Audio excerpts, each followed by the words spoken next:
So, good morning, my dear student. Once again, we are going to start one new topic of the mass relation and function, and that is very important topic of the mass, whole mass. देखिए, relation and function एक ऐसा chapter है जो आपका 11th ही नहीं 12th ही नहीं पूरी maths में अप्लाई होता है। अगर आप रिलेशन फंक्शन में थोड़ा सा भी वीक होते हैं तो आपकी आगे की जो मैथ्स है वो वीक होने लगती है, ठीक है ना।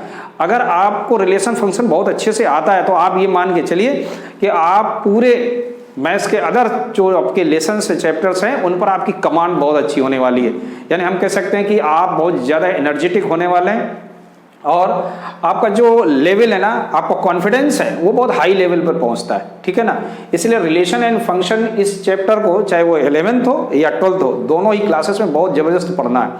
कई सारे स्टूडेंट इसे जंप करने लगते हैं, कहते सर छोड़ो बाद में कर लेंगे, टेक्नोमेट्री पहले पढ़ लेते हैं। देखिए, टेक्नोमेट्री चैप्टर का नाम क्या है? टेक्नोमेट्री फंक्शन, है ना। और बिना फंक्शन के हम लोग टेक्नोमेट्री कैसे पढ़ सकते हैं? तो पहले मुझे क्या पढ़ना है? Relation and function. और इसमें मेन रूप से हम लोग दो चीज़ों पर डिस्कस करेंगे। क्या है? कार्टेशियन प्रोडक्ट एंड रिलेशन के बारे में बात करेंगे, और दूसरा हम लोग function and there types, function क्या होते हैं और उनके प्रकार क्या है।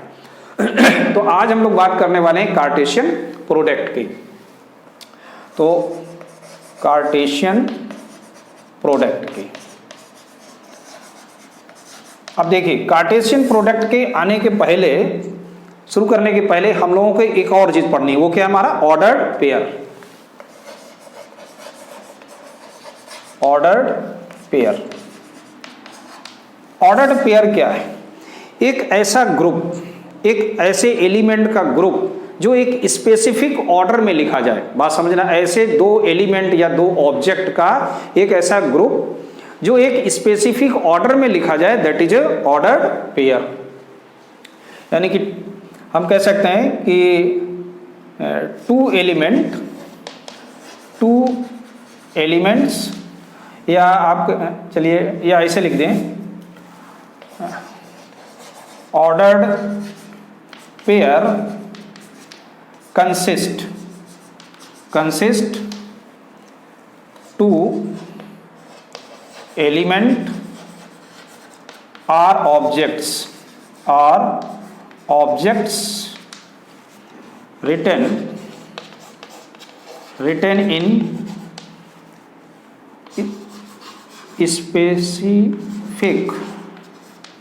specific order, एक स्पेसिफिक ऑर्डर में लिखा जाए, कॉल्ड ऑर्डर्ड पेयर,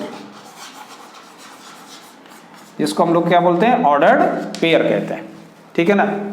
जैसे अब साइंटिफिक नोटेशन में हम लोग कैसे इसको लिखेंगे? जैसे मान लेते हैं हमारे पास कोई दो सेट हैं, एक है ए और दूसरा है बी, बात समझना। और ए के कुछ एलिमेंट हैं, कुछ बी के एलिमेंट हैं। उनमें से अगर मैं लिखूं A comma B, there are two elements from the set A and B, so where A किस में बिलोंग करेगा? ए से, और बी किस में बिलोंग करेगा? बी से। तो this is a specific order, इसको हम क्या बोलेंगे? ऑर्डर्ड पेयर बोलेंगे। तो आप समझ में आ गया, पेयर का मतलब ही होता है क्या? टू। तो ऑर्डर पेयर एक स्पेशल टाइप का ग्रुप, किसका? दो एलिमेंट का या दो ऑब्जेक्ट का, जिनको एक साथ रखते हैं हम लोग। ऐसे ऑर्डर को हम लोग क्या बोलते हैं? ऑर्डर्ड पेयर कहते हैं। अब बात करते हैं कार्टेशियन प्रोडक्ट की। देखिए कार्टेशियन प्रोडक्ट क्या है?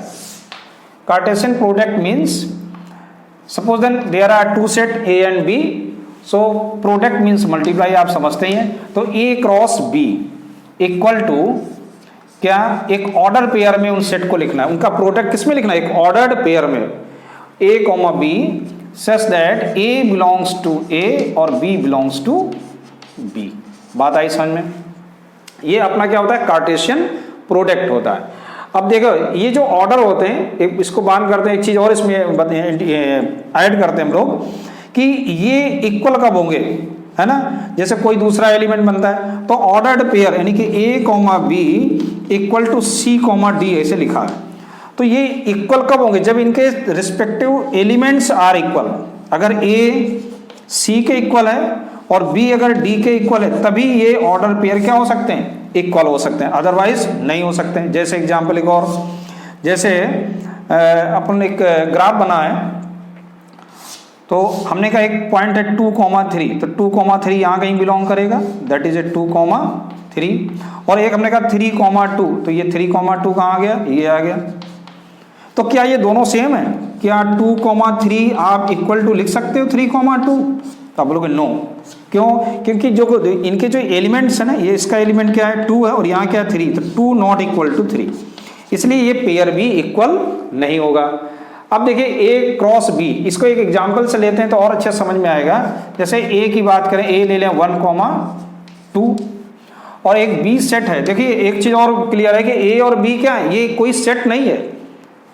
A और B, A, B that is not a set. Set तो आपका A और ये कैपिटल लेटर A और capital letter B, that is only the element of A and B।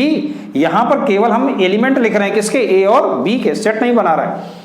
अब देखिए यहां पर क्या आ रहा है, जैसे हमने B लिया 1, 2 और A लिया 1, 2 और B लिया आपने 3,4 या A, B। चलिए अब देखो A क्रॉस B, अब हमको इसमें ऑर्डर्ड पेयर के कितने सेट बन सकते हैं, ऑर्डर्ड पेयर के कितने सेट बन सकते हैं, वो सारे सेट आपको यहां लिखने, ऑर्डर्ड पेयर के सेट लिखना होगा आपको A क्रॉस B।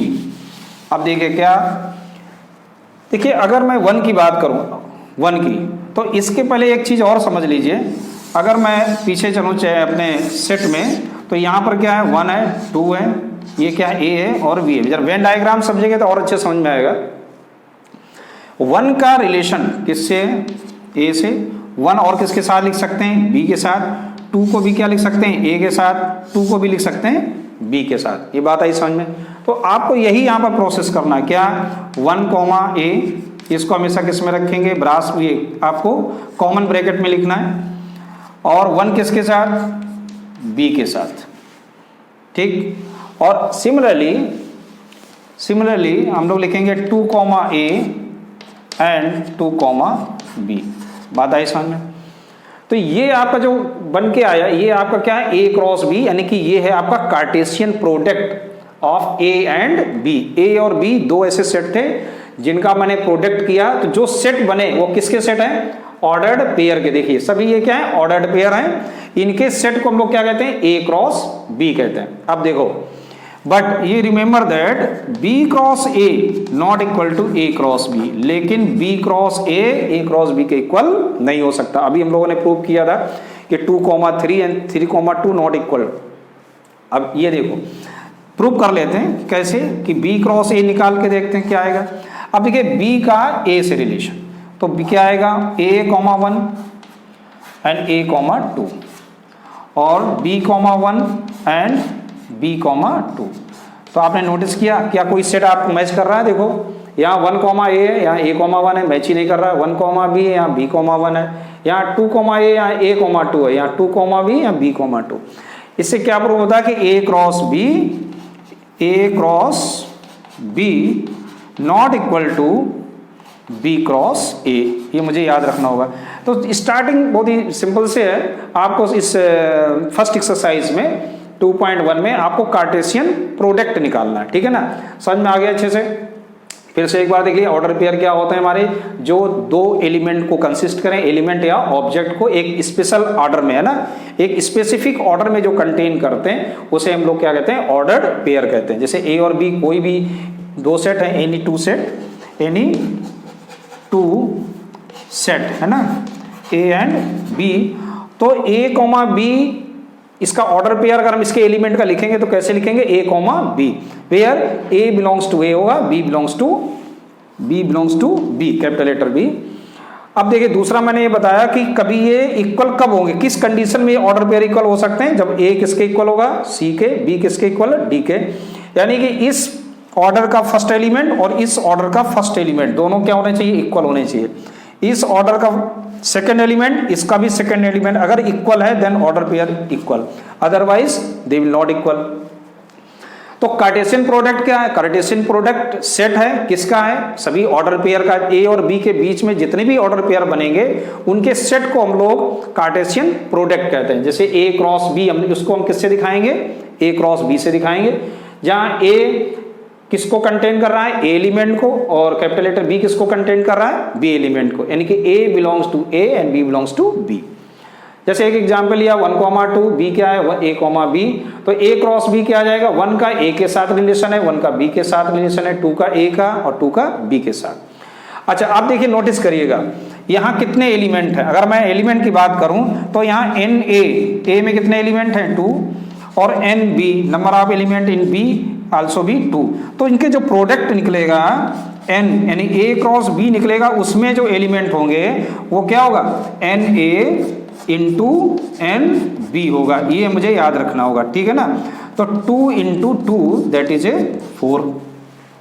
ठीक, अब देखिए यहाँ ए और बी कुछ भी हो सकता है। ए और बी देखिए सभी क्या, अभी मैंने जो लिया A and B are non empty set है, A and B are non empty set है। अगर मान लीजिए कोई एम्प्टी सेट आ गया, मान लो बी क्या आ गया, नल सेट हो गया मान ले, तो फिर A cross B that is also be null set. बात समझना, if A is a non empty set but B is a empty set, then what is the A cross B, that is also be non empty set, क्योंकि यहाँ कोई element नहीं होगा, यहाँ zero होगा, तो जिसका भी मल्टीप्लाई होगा सब जीरो होता चला जाएगा, यानी कि no any element is there. दूसरा आपको देखो एक चीज समझ में आ गई कि अगर ये कोई इनफाइनाइट, इसमें से एक भी इनफाइनाइट सेट है, बात समझना, अगर इनफाइनाइट सेट है एक कोई भी, तो ये जो ए क्रॉस बी होगा that is also B infinite set. बात आ गई समझ में। तो ये आपका था order pair and Cartesian product. अब हम लोग बात करेंगे एक्सरसाइज 2.1 में चलते हैं। सो एक्सरसाइज 2.1 देखिए 2.1 बहुत ही सिंपल एक्सरसाइज है और बहुत जल्दी से हो जाएगी अपनी। ठीक, जैसे फर्स्ट क्वेश्चन लिखा है, एक ऑर्डर पेयर ये लिखा है और दूसरा ऑर्डर पेयर ये लिखा है, और अभी हम लोगों ने सीखा कि ऑर्डर पेयर इक्वल कब हो सकते हैं। यहाँ तो इक्वल ऑलरेडी गिवन है, इक्वल तभी होंगे जब इनके एलिमेंट सेम होंगे। जैसे हम लोगों ने अभी सीखा कि A comma B if equal to C comma D, it means ये पॉसिबिलिटी कब होगी, जब आपका a इक्वल टू सी होगा और b इक्वल टू डी होगा। It is possible only in this condition. ठीक है, यही हम लोग यहाँ अप्लाई करेंगे। तो क्या आएगा, x/3 + 1 equal to 5/3, then x/3 equal to 5/3 - 1, it means x/3 equal to कितना आ जाएगा, देखो 2/3 आ जाएगा, यानी x की वैल्यू क्या आ गई 2। और ऐसे ये b इक्वल टू डी यानी कि y - 2/3 that is equal to 1/3, then y equal to 1/3 + 2/3, तो y की वैल्यू क्या आ गई 3/3 दैट इज 1। याद रखना। तो आंसर क्या पूछा गया, find the value of x and y। तो आपका आंसर क्या आ गया, x इक्वल टू यहाँ 2 है और y इक्वल टू यहाँ पर 1 है। ऐसे हम लोग सेकंड क्वेश्चन की देखो बात करते हैं। सेकंड क्वेश्चन में लिखा है na इक्वल टू 3 और na + b, जबकि हम लोगों को ये मालूम है कि na cross b and number of element in the Cartesian product how much, that is A na and number of element in a set into number of element in set b। अब देखिए na already given in 3 element in first set, it means that is a 3, or nb not given but set is given. So how many element is there, 1 2 3, there are 3 element, so we write here 3. So how much, and 9. So what is the answer, a cross b that is a 9। ऐसे आपका दूसरा simple question है। अब बात करते हैं हम लोग थर्ड क्वेश्चन, भी आपका question number 2। Now question number third में देखिए g एक सेट दिया गया 7 8, h दिया गया 5 4 2, और हमको निकालना है g क्रॉस h यानी Cartesian product of g and h। तो क्या आएगा, इसको हमने किसमें लिखना है, सेट में लिखना है, और इसके अंदर जो बने वो ऑर्डर पेयर आएंगे। क्या देखो 7 का सभी के साथ 7, 5, फिर 7, 4, इसके बाद 7, 2। सिमिलरली 8 का 8, 5, 8, 4 एंड 8, 2। बात आई समझ में। तो how many element are there, 1 2 3 4 5 6। Check भी कर सकते हो। देखिए यहाँ पे क्या है 2 है, यानी कि अगर हम देखें तो Ng कितना है 2, और NH कितना है, NH equal to 3, then Ng cross H कितना होगा 2 3 जा 6, और देखिए 6 है यहाँ पे। ऐसे H into H cross G यानी product of H and G, तो H का G के साथ, यानी कि अब देखो ऑर्डर पेयर का ध्यान रखना होगा, ये ध्यान रखना 5 का किसके साथ, 7 के साथ, जो यहाँ पर पहले होगा उसका एलिमेंट ही यहाँ मुझे पहले लिखना है, 5,7, फिर 5,8, फिर 4,7 एंड 4,8 एंड 2,7 एंड 2,8। तो ऐसे आपका H क्रॉस G आ जाएगा। बताइए समझ में? देखिए दोनों इक्वल भी नहीं है, यहाँ देख रहे हैं ना। एक चीज़ और, G क्रॉस H क्या है, 7, 5, 7, 4, ये देखो किस इक्वल है, नहीं है। तो यहाँ एक चीज़ और आप प्रूव कर सकते हैं कि G cross H not equal to H cross G। तो ऐसे आपको क्वेश्चन नंबर ये 1, 2, 3 हो गए। Come to question number 4। So question number 4 में आपके 3 दिए गए पार्ट इसके, और क्वेश्चन कह रहा है इसमें कौन से ट्रू हैं और कौन से फॉलोइंग, कौन से स्टेटमेंट इसमें सही लिखा है, तो चेक करना है आपको, और अगर गलत लिखा है तो उसे सही लिखना भी है। जैसे पहला है, कह रहे इफ P इक्वल टू, एक सेट दिया गया M N और Q दिया है N और M, और इसका जो कार्टेशियन प्रोडक्ट है वो Mn है और Nm है। ये स्टेटमेंट हमारा ट्रू है या फॉल्स है, चलिए चेक करते हैं।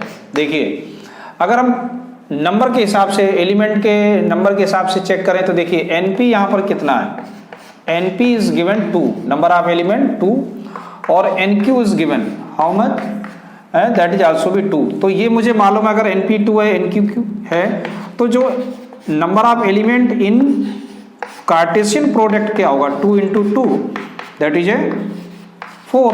कितना आना चाहिए, 4, लेकिन यहाँ क्या लिखा है 1, 2। सो स्टेटमेंट इज फॉल्स हो गया आपका, है ना। ये स्टेटमेंट क्या हो गया, फॉल्स है, स्टेटमेंट फॉल्स हो गया। अब इसका सही सोल्यूशन क्या होगा, देखो इसका सही आपका होगा P cross Q, Cartesian product of P and Q, M का किसके साथ, M क्रॉस N, फिर M क्रॉस M, और फिर N का N क्रॉस M, और लास्ट हो जाएगा N, M। P cross Q क्या, MN हो गया, MM हो गया, NM हो गया, और N, M हो गया। तो ऐसे आपके देखिए 4 बन गए, 1, 2, 3, 4, देयर आर 4 एलिमेंट, ये हो गया ना। अब आपका स्टेटमेंट सही हो जाएगा, जो गिवन है वो फॉल्स हो गया। जैसे सेकंड की बात करें, ये ट्रू है नहीं, देखिए A and B are non-empty set, then A cross B is a non-empty set of the order of pair x, y such that x belongs to A, y belongs, ये तो definition ही होती है, आपने सीखा है। So that is A true, ये तो definition है, दैट इज ए ट्रू है, क्योंकि x और y है ना, A और B, यानी x कहाँ बिलोंग करेगा, A में, और y बिलोंग करेगा B में, सही लिखा हुआ है। थर्ड की बात करें, देखो थर्ड में क्या है, इफ A इक्वल टू 1, 2 और B क्या है 3, 4, तो A क्रॉस B इंटरसेक्शन 5, आप समझ लीजिएगा, जो B इंटरसेक्शन 5 होगा, अगर हम बात करें A क्रॉस B इंटरसेक्शन 5, तो B इंटरसेक्शन 5 क्या होगा, दैट इज आल्सो भी 5। भाई यहाँ तो 5 है ना, तो B इंटरसेक्शन की 5 दैट इज ए 5। तो ये कैसा सेट हो गया, जो भी यहाँ एक सेट बनेगा, यानी कि B intersection, since B intersection 5 is a empty set, ये कैसा है आपका एम्प्टी सेट है। और हम लोगों ने सीखा कि अगर A और B में अगर कोई भी एक सेट एम्प्टी सेट हो जाता है, तो A क्रॉस B, इनका कार्टेशियन प्रोडक्ट भी क्या होगा, एम्प्टी होगा। So that statement also be true, सही लिखा है भाई। यहाँ भी क्या है 5 है, तो ऐसे आपका थर्ड हो गया, सिंपल था। अब बात करते हैं क्वेश्चन नंबर 5 की। देखिए क्वेश्चन नंबर 5 में आपको ये 3 यानी कि ट्रिपल दिए गए हैं, 1, 2, 3 ट्रिपल प्रोडक्ट निकालना है। तो इसके लिए हम लोग क्या करेंगे, पहले 2 का निकालेंगे, है ना। पहले हम लोग निकालेंगे A क्रॉस A का। देखिए A क्रॉस A के लिए 1, 1 और क्रॉस -1, 1। अब इनका जब हम लोग ऑर्डर पेयर निकालेंगे तो कैसे, -1 का किसके साथ, -1 के साथ, -1 का 1 के साथ, फिर इस 1 का -1 के साथ, और इस 1 का इस 1 के साथ। बात आ गई समझ में। तो ये तो हुआ आपका A क्रॉस A। अब अगर हम लोग बात करें A क्रॉस A की, ऐसे, तो देखिए क्या लिखेंगे, ए क्या था पहले -1, 1 और ए क्रॉस ए क्या आया -1, -1, -1, 1, -1 एंड 1, 1। ये आपका था ए क्रॉस ए। तो अब इसका हम लोग अब देखिए -1 का इसके साथ होगा तो क्या आएगा -1, -1, -1 एक हो गया। फिर -1 का -1, -1, 1 फिर -1 का इसके साथ -1, -1, -1 फिर -1 का इसके साथ -1, -1, 1। अब ये एक सेट हो गया। अब इस 1 की बात आई तो इस 1 के लिए 1, -1, -1 देख लेना भाई कोई मिस्टेक ना हो। 1 का इसके साथ 1, -1, 1 और 1 का फिर इसके साथ 1, 1, -1 और फिर लास्ट में क्या आ जाएगा 1, 1, 1। तो इतने आपके इसके सबसेट बन के तैयार हुई। तो ये आपका था ट्रिपल प्रोडक्ट, इसे बोलते हैं क्या, ट्रिपल प्रोडक्ट बोलते हैं। तो ऐसे हो गया आपका क्वेश्चन नंबर 5 हो गया है ना। आप चलते हैं क्वेश्चन नंबर 6 में। क्वेश्चन नंबर 6 देखिए, क्वेश्चन नंबर 6 में दिया गया है ए क्रॉस बी, यानी कार्टेशियन प्रोडक्ट दिया गया है दो सेट का ए और बी का। तो पूछ रहा है कि ए और बी क्या होगा। देखिए ए क्या होगा, यहाँ फर्स्ट में ए है तो यहाँ जो भी ऑर्डर होगा उसका जो फर्स्ट एलिमेंट होगा वो किस में बिलोंग करेगा, ए में करेगा। तो यहाँ आप देखिए फर्स्ट में कितने, एक ए है, बी है और बी है। और इतना मुझे मालूम है कि जो फर्स्ट में जो एलिमेंट होंगे वो एलिमेंट सेट में एलिमेंट कभी रिपीट नहीं होते हैं, इसलिए यहाँ ए का एलिमेंट क्या हो जाएगा, ए कॉमा बी हो जाएगा। अब आप सोच रहे हैं ए बी बी ऐसे लिखना होगा, नहीं, क्योंकि ये सेट है ना ए, और किसी भी सेट में एलिमेंट को मैं रिपीटेशन नॉट अलाउड। अब देखिए बी में क्या होगा, बी में देखिए क्या है, एक्स है वाई है, एक्स है वाई है, तो मैं दो बार ही आए, दो बार तो नहीं लिखे जाएंगे, ओनली 1 टाइम्स यू राइट। तो ऐसे आपका क्वेश्चन नंबर 6 ऐसे हो गया। अब देखो मेन क्वेश्चन नंबर 7 की है। 7 में देखिए थोड़ा लेंथी क्वेश्चन है।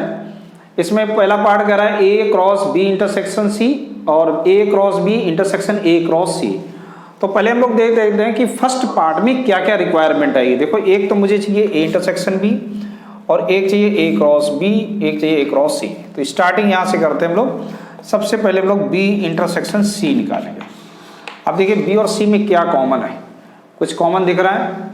बी है आपका 1, 2, 3, 4 और इंटरसेक्शन ये है आपका 5, 6। कुछ भी कॉमन है नहीं है तो क्या आ जाएगा, 5 आ जाएगा। तो और तो इसका ए के साथ ए क्रॉस बी इंटरसेक्शन सी क्या होगा, दैट इज आल्सो बी 5। हमने पहले ही बताया कि ए और बी यानी कि उनमें से कोई भी एक नॉन एम्प्टी सेट है तो उनका कार्टेशियन प्रोडक्ट भी क्या आएगा, एम्प्टी सेट आएगा ना। तो इसलिए क्या आ गया ये। अब ये तो बात हो गई किसकी, एलएचएस की। अब ए क्रॉस बी की बात करते हैं। देखिए ए क्रॉस बी क्या आएगा, ए और बी से देखिए ए के एलिमेंट क्या है 1, तो 1 का बी के साथ जितने भी ऑर्डर पेयर बन सकते हैं बनाइए। 1, 1 फिर 1, 2 फिर 1, 3 और उसके बाद 1, 4 फिर 2 का 2 के लिए क्या आएगा 2, 1, 2, 2, 2, 3 एंड 2, 4। तो ऐसे आपका आ गया ए क्रॉस बी आ गया। सिमिलरली हम लोग निकालेंगे क्या, ए क्रॉस सी। देखिए ए का सी के साथ, ए के सी के साथ क्या आएगा, 1 के साथ क्या आएगा 5, फिर 1 के साथ क्या आएगा 6 और फिर क्या है 2 है, 2 के साथ क्या है 5 और 2 के साथ क्या आ गया 6। तो ये आपका आ गया ए क्रॉस सी। अब देखिए अब हमें निकालना क्या था कि इन दोनों का इंटरसेक्शन, यानी कि ए क्रॉस बी और इंटरसेक्शन ए क्रॉस सी क्या आएगा। देखो ध्यान से देखो, ए क्रॉस बी के जो भी सेट लिखे हैं वो आपके सामने, और ए क्रॉस सी में देख लो, क्या ये इसमें से कोई भी कॉमन एलिमेंट आ रहा है? यहाँ 1 1 है तो कहीं 1 1 है, नहीं है, 1 2 है, नहीं है। और ऐसे समझ लो 5 और 6 से आ रहा है ना, इसमें कहीं 5 6 दिख रहे हैं? नहीं दिख रहे हैं। इसका मतलब इनका इंटरसेक्शन क्या है यार? डायरेक्ट लिख सकता हूँ, इनका इंटरसेक्शन क्या होगा? 5 होगा। चेक कर लो, देख लो, है ना। तो that is A second number equation. ये हो गई क्या? सेकंड। तो लिख सकते हैं ना, फ्रॉम फर्स्ट एंड सेकंड क्या प्रूव करना था? A cross B intersection C equal to A cross B intersection A cross C. ठीक।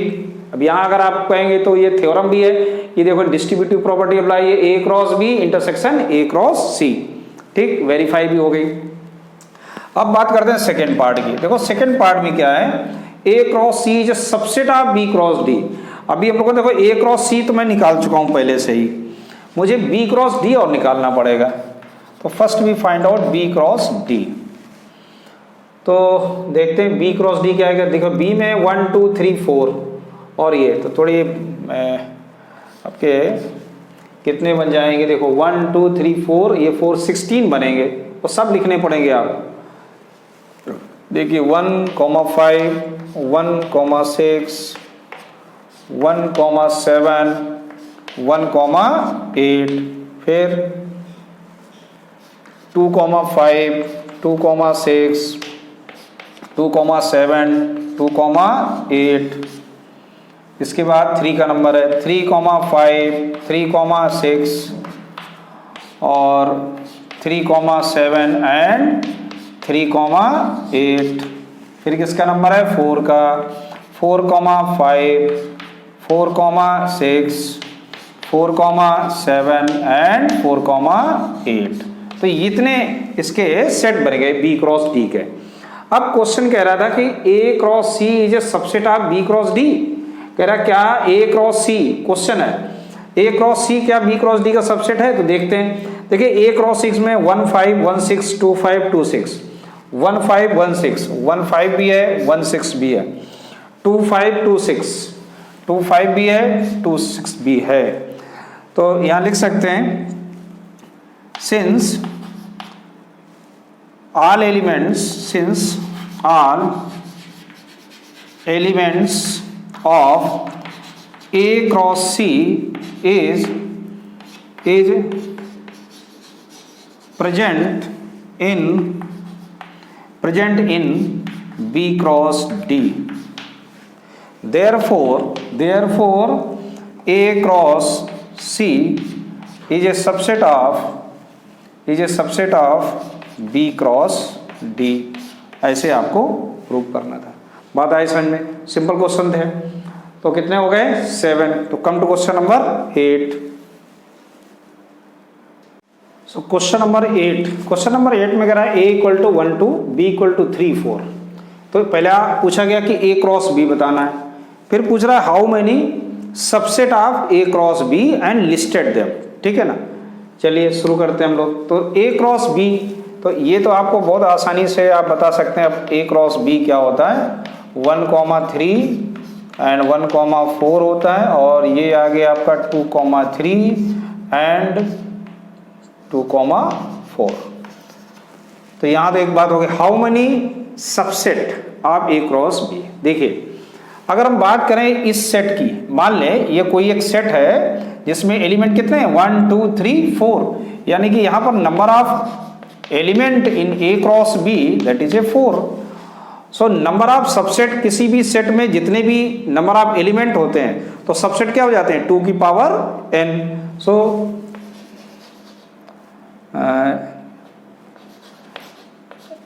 नंबर ऑफ सबसेट है ना, number of subset A cross B equal to 2 की पावर 4। तो 2 की power 4 कितना होगा? 16। चलिए ठीक। अब कह रहे हैं listed them, that is A tough job ना। ये लिस्टेड देम 16 आपको लिखने होंगे। क्या? सबसेट। तो इसके सबसेट क्या बनेंगे? Subset of A cross B equal to, देखिए पहला कौन सा होगा 5, किसी भी सेट का पहला सबसेट क्या हो गया 5, फिर क्या है 1,3, फिर दूसरा क्या है 1,4, फिर क्या है 2,3, फिर क्या है 2,4। बात आ रही समझ में? ठीक। अच्छा, अब 1 का सबके इंडिविजुअल हो गए, अब 1 का चलते हैं, पहला वाला लेंगे। देखिए यहाँ कैसे लिखना है 1,3, 1,3 एक से एक, जैसे हम लोग लिखते थे ऐसे समझ लो कि जैसे लिखते थे A, B, ये भी एक सबसेट था, यानी ये एलिमेंट ऐसे ही उनको यहाँ लिखना 1,3 एंड 1,4, एक ये हो गया। फिर दूसरा क्या होगा सबसेट 1,3 किसके साथ 1,4, 1,3 है 1,3 एंड 2,3 है ना, एक आपका ये सबसेट हो गया। फिर 1,3 किसके साथ 1,3 एंड 2,4। बात आई समझ में? यहाँ तक पहुँच गए। अब किसका नंबर है 1,4 का, ये किसके साथ 1,4, 2,3 एक सेट। फिर 1,4 किसके साथ 2,4 के साथ। यहां तक हो गया। अब आएगी बात किसकी 2,3 की, 2,3 एंड 2,4। तो ये तो हो गए, पहले तुम देखो सिंगल सिंगल लेंगे, फिर डबल डबल लेंगे, अब ट्रिपल लेंगे। अब ये 3 एक साथ, ध्यान देना, इसलिए मैं इसको बता भी रहा हूं 1,3, 1,4 एंड 2,3 एक ही हो गया सबसेट। फिर इसके साथ इसके लिए आ जाइएगा। अच्छा, ये अभी इनके साथ हुआ है ना, इन दो को लिया इसने, अब इसको लेंगे तो ये क्या बन जाएगा, ये 3 एक साथ आ गए, कंफ्यूज नहीं होना है। देखो 1 2 ये 3 एक साथ आ गए। अब इसको इसके साथ चलिए 1,4, 2,3 और 2,4। ठीक, यहाँ तक आए समझ में? ये इसके कोई साथी नहीं मिलेगा, तो ये हो गए आपके डबल डबल में।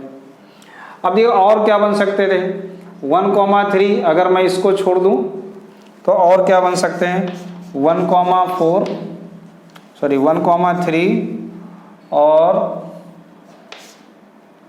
2,3 एंड 2,4, ये बन गया। अब इसको छोड़ दिया था, अब इसको छोड़ दें, इसको ले लें तो क्या आएगा 1,3, 1,4 और 2,4। तो इतने ये तैयार हो गए। और लास्ट क्या होगा, वो खुद ही होगा अपने आप में। कौन 1,3 एंड 1,4 हो जाएगा, 2,3 और 2,4। अब जरा काउंट करके देखते हैं कितने हैं। देखो 1 2 3 4 5 6 7 8 9 10 11 12 13 14 15 और 16, और इतने ही इतने आ रहे थे। अब जरा क्वेश्चन में एक बार ये देख लेते हैं कि इसमें पूछा गया था केवल सबसेट या उसका भी सेट पूछा गया है। तो ओनली सबसेट, कोई पावर सेट नहीं है, तो ठीक है, यही अपना आंसर हो गया। तो सबसेट आप A क्रॉस B ये बनेंगे। जाके समझ में आ गया कैसे निकाला गया। आप अगर कंफ्यूज हो रहे हो तो मैं एक सिंपल सा आपको तरीका बता दूं कि आप पहले इसको लिख लेना A, B, C and D, और इसके सबसेट पहले आप निकाल लेना। जब पहले आप इसके सबसेट निकालने की प्रैक्टिस हो जाएगी तो ये अपने आप आ जाएगा, ठीक है ना। ये A क्या है 1,3 को आप A लेट कर लेना, ये क्या है A, ये क्या है B, ये क्या है C और ये क्या है D। ठीक, अब आप इसको जब इसके सबसेट निकालोगे तो जहां भी A हो वहां इसको लिख देना, जहां B हो इसे C ऐसे रिप्लेस कर देना, तो आपको समझ में आ जाएगा। तो बात करते हैं क्वेश्चन नंबर 9 की, ठीक है ना। 9 को भी इसी में देख लेते हैं, थोड़ी थोड़ी सी जगह है अभी इसमें।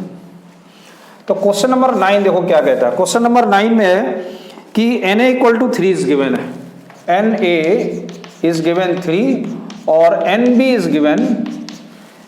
Given 2, Nb is 2। तो एक चीज तो क्लियर हो गई कि जो भी A क्रॉस B बनेगा वो 6 आएगा, और जबकि कंडीशन कुछ दी गई कि x, 1 and y, 2 and z, 1 ऐसे है, are in A cross B। ये सभी किसमें है? इन A क्रॉस B में है। तो बताइएगा x, y, z distinct element है, तो A और B क्या होंगे, सेट क्या होंगे? देखो अगर ये A क्रॉस B में है तो यहां एक चीज तो क्लियर है कि x किस में बिलोंग कर रहा है, A में, y किस में बिलोंग कर रहा है, that is also be in A, 1 किस में बिलोंग कर रहा है, B में, और 2 किस में बिलोंग कर रहा है, A भी B में, और ये 1 किस में बिलोंग कर रहा है, A भी B में। और जबकि नंबर ऑफ एलिमेंट A के कितने हैं, 3 हैं। नंबर ऑफ एलिमेंट A के कितने हैं, 3 हैं। एक मिनट, ये Z लिखा, सॉरी Z है, तो 1 हो गया, 2 हो गया, और ये Z है, Z आल्सो भी बिलोंग्स टू A। तो 1, ये 1 है ना, 1 बिलोंग्स टू B, सही है। 2 belongs to B and 1 belongs to B। अब देखिए number of element in A, how many, 3। तो A के जो भी एलिमेंट होंगे वो क्या होंगे, X होगा, Y होगा, Z होगा, X, Y एंड Z। और B के कितने एलिमेंट होंगे, ध्यान दो, और B में भी कितने, 2 हैं केवल। और यहां भी आप देख रहे हैं 1 किसमें, 1 बिलोंग कर रहा है B में, 2 बिलोंग कर रहा है B में, 1 भी बिलोंग कर रहा है B में। तो कोई भी सेट में कोई भी एलिमेंट का रिपीटेशन नहीं होता है, इसलिए हम लोग क्या लिख देंगे, 1 2 बार आए ना तो उसको single, 1 times you will write and that is ए 2। तो ऐसे आपका ये सेट बन गया। A क्या है, x, y, z है, और B क्या है, 1 2 है। तो ऐसे हो गया question number 9। So come to question number 10। So question number 10 थोड़ा अलग टाइप का क्वेश्चन है और इसे आपको समझ के करना है। मैं एक बार रीड कर देता हूं पूरा क्वेश्चन।